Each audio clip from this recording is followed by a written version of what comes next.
Hi, my name's Kate. I am a high school math teacher at the beginning of my 18th year of teaching. Today, I thought that I would take you guys along for a day in my life. Today is Monday, September 16th. It's just a typical Monday, but I just thought that I would take you guys along for my day. So I have my planned period of first period. So right now it is about 7:25, and the first period doesn't start until 8:25, so I've got an hour. But I'm in the classroom that I share with another teacher, and I just came down to bring a few things in and get them put away, and then I'm gonna head up to the math science office to my little desk area and get some work done. So today I have my planned period, first period, so I'll be working on that. And then I have my college algebra class. And my college algebra kids are going to be reviewing domains, so just talking about the domain with kind of our basic functions that we're going to look at here. So we're going to review that, and then we're going to be adding and subtracting rational expressions. And so I've got just a couple examples. So this college algebra class is basically pre-calculus, but the first semester pre-calculus taught all year, so we go really slow. So there are only 3 examples of adding and subtracting rational functions because they should have already learned this in algebra 2, maybe even algebra 1. So this is just a review still, so we're going to go through this today, and then their homework's in the textbook. So nothing super exciting today, nothing, fun, fancy, whatever, but that's life sometimes. So I see my college algebra class periods 2 and 3 today, and then a period 4 I see my pre-calculus class. So they're gonna start with a warm-up. I start most classes with a warm-up. I know my college algebra, I don't have one this time, and that's just every once in a while I don't do one, just depending on the length of the lesson. I know that doesn't seem super long, but I'm also passing back quizzes for them. I'm giving them dividers, we're getting binders organized, so we got a lot of other little things to do. So pre-calculus is gonna start with this warm-up, just review. And those are just questions that they struggled with on their quiz, so I really want to make sure that they are ready for that quiz. And then we're going to just do a quick review of graphing. So we're going to talk about how to find the intercepts, and then we're going to talk about the different symmetries with respect to the x-axis, y-axis, and the origin. And then we're going to do 2 examples where they're going to make a table, they're going to sketch the graph, they're going to find the intercepts, and they're going to test for the symmetry using these rules right here, and then we'll verify based on the graph itself. But I tell the kids that we're going to use the rules first to see about symmetry, and then we'll use the graph to make sure that it makes sense for them. So I found when I taught this with my other 2 pre-calculus classes, they didn't really know the symmetry. That was something new, so I made sure that I went over that a little bit more. So that's really my plan today. Again, not the most exciting things. Their homework's going to be in the textbook, just like my my college algebra class. So I don't have anything super crazy, fun, exciting today. But again, that's real life. We don't always do the fun, bells and whistles and games and all of that. So I am gonna get off of here. I'm gonna get the stuff unpacked that I brought for keeping in this room, and then I'm gonna go up and get some work done.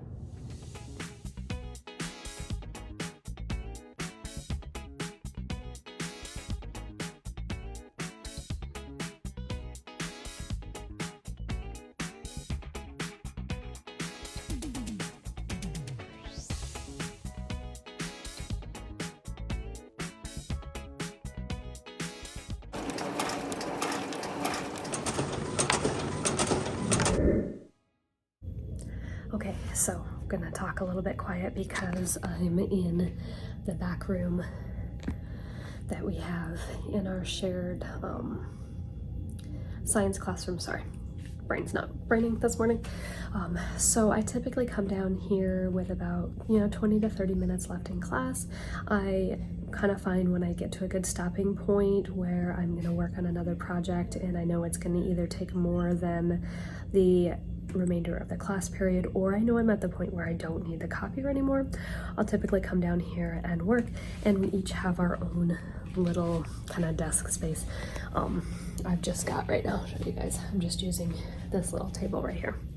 So I'm going to work on creating my pre-calculus quiz that I'm giving tomorrow and see if I can get that at least close to done today. So I wanted to show you guys, since I normally, if you've watched other day in my lives prior to this school, I always have start a class slides up on the board. So since I'm not in my room, I can't show you that specifically, but this is what they look like. And it just gives the students some information upcoming, what they have coming up test quiz wise, what they need to do right away. And I'm trying to get them to do these in order of how they're up here. Typically they pick up the warm up and just do that without looking at this. So really stressing that. And then what we're doing today. And then I try to have a meme. So there's my meme. That x cannot equal 5. Now that's not the best way to list a domain, because they're like, well, is there anything else that it can't equal, right? So let's list this in our interval notation. Okay. So what's the smallest possible number that x could be? We just said it just can't be 5. So what's the smallest number it could be? Negative infinity, right? I can make this negative 1,032,000 and it'll still not be 0. So I can start with negative infinity, right? We always have that parenthesis when we're talking infinity. And then to what number?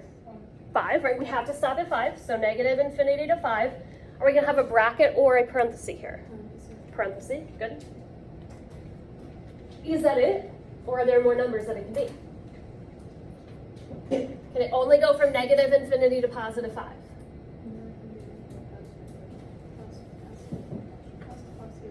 Yeah, past positive 5. Right? Could it be 5.1? Would that be okay? 5.1 minus 5? Yeah, that gives me 0.1, and that's okay. So it can be, as long as it's not 5, it can be 5 and what? Positive infinity. So what we're going to put in between these two is we're going to put this little, it's a capital U, it's called union. And that means we want this part, and we want to go from 5 to infinity. So this is saying I'm going to go from negative infinity to 5, can't include 5, and then from 5 to positive infinity. Again, I don't include 5. Okay, so that's just a way of saying all of my numbers except for 5. Now, there are definitely other ways that we can list this, and that starts looking at symbols for all real numbers, all irrational numbers, all rational numbers, and all of those things. That's something, if you guys pursue math in college, you'll start seeing all of those other crazy symbols. We're going to just keep it simple for this class and just use these two methods right here. Okay, so I've been in my third class for about 30 minutes and it's lunchtime, so TGI lunch. I'm gonna head upstairs to the math office to grab my lunch where we have our microwave, warm up lunch, come back down here and eat lunch and get a little bit of work done before kids come back in 30 minutes. So I have some leftover breakfast casserole for lunch today. Gonna eat that and listen to a book on tape.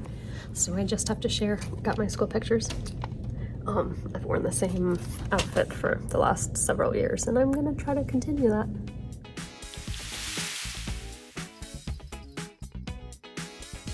When you factored, so when we factor the numerator of our first fraction, we're gonna get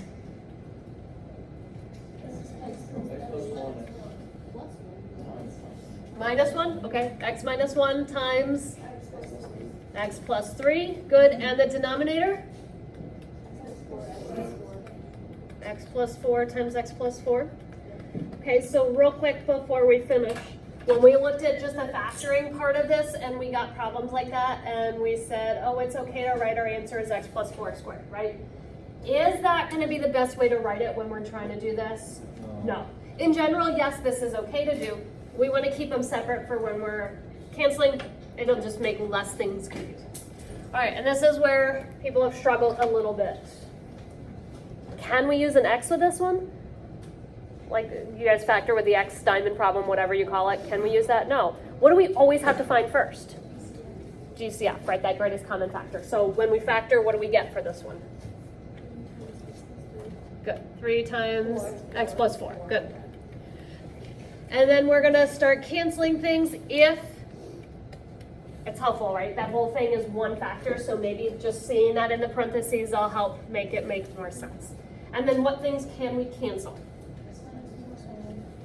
Good. So x minus 1s, and I heard x plus 4. Can I cancel both of these? No, right? 1 for 1. All right, anything else? Okay, so what would be another number? 8. Because if we plug that in, 8 plus 1 is going to give us 9. Square root of 9 is 3. Okay. You could have picked other numbers. 15 would have worked, right? 24 would have worked, right? There's a lot of numbers, but these keep it nice and small. And then we can go ahead and plot our numbers, right? So we've made the table of values and we found the x-intercept. Okay, so clearly in my car, not at school anymore. On Mondays, I have to leave right away so that I can pick up my daughter and bring her to practice. So as soon as the bell rang, I ran out of there. So yeah, I hope you guys enjoyed this video. If you did, please give it a thumbs up. If you're interested in following along more with my journey of teaching, please subscribe. I do upload videos every Friday, but you can hit that notification bell to be notified the next time a video goes live. I hope you guys have a great day. Bye.